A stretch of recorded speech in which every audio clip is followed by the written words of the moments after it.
Hey everybody, happy Thursday to you all. It is good to be live on with you this afternoon. This week we've been asking ourselves, what are we watching?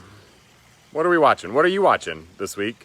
Right now, what's giving you life? What are you seeing around that you need to be paying attention to? What are you seeing with your eyes so that you can perceive what God might be doing in this world? When I was growing up in college, I took an art history class, which was one of those like required art history kind of things that, of course, everybody was super excited to take and so engaged. And at that time, there were literal slides that would go, and the professor would put up some famous Western work of art, and you click through it, and then the professor would say, well, this is important because the stroke was great, or the timing of this was such and such. And you had to memorize it and figure out what it was. It was not very exciting, as you can imagine. Fast forward a few years, and I started thinking about art a little bit differently, and reading more about art and exploring more about art. And I heard an actual artist try to explain art down at the High Museum once, and an artist tried to explain why the art was so good and neat, and the artist kept saying, and if you notice the way that angle makes you feel. And I said, it makes me feel like there's a triangle right there. And it took me a while to kind of figure out what they were talking about, that when we learn how to look at art, we're looking for more than just a technical ability to make something look neat, or to look right, or to look accurate, or to look good. But a real artist has a way of making all of those technical things turn into something that moves and that means something in the world.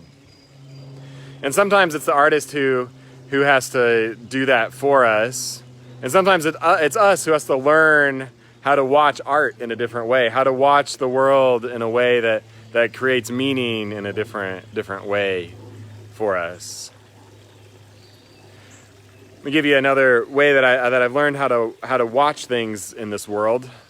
The first is watching a craftsman build.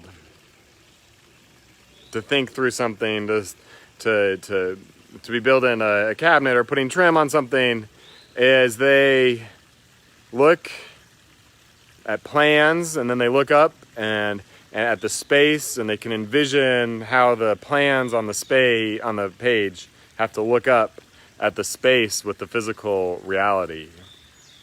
It is learning to watch how that particular miscut might affect things down the road in the building process. It is learning to watch like a craftsman. Is a new way of learning how to watch things get done. And I think that's what we're called to do in this world, is to learn how to watch the world like artists, or like craftspeople, or like any profession has to learn how to watch the world through a particular lens. And it's no different than our lens of faith that we have to learn how to watch. Learn how to observe the world through the ways that Jesus would, and through the ways that we would have our lives transformed by what Jesus is doing in this world.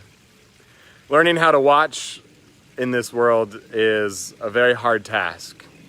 Just like it was when art was first trying to be explained to me, or when you watch a craftsman really study what's going on and figure something out. The ways that we watch in this world are hard. So what am I watching? I'm trying to watch people who are good at observing the world. Poets, artists, craftspeople, people who look at particular things and have a way of explaining or looking at it. And that's different for everybody, but for me it's about learning how to watch from people who are already good at watching the world go by, so that I might be able to see the world in new and creative and and life-giving ways, because that is what a good watcher does, is they're able to pay attention to things that matter. So what are you all watching? Who are you all watching to help you and to think about the world in new ways? Are you watching with eyes to perceive what God is doing in this world? Our scriptures tell us that, ask us of the question, do you have eyes to see, eyes to perceive, and ears to hear what God is doing? For God is about to do a new thing. What are the ways that help you see what God is doing in this world? And may you watch and learn and observe and figure out what's going on. My friends, we will see you on Sunday, hopefully, for worship. Sunday morning.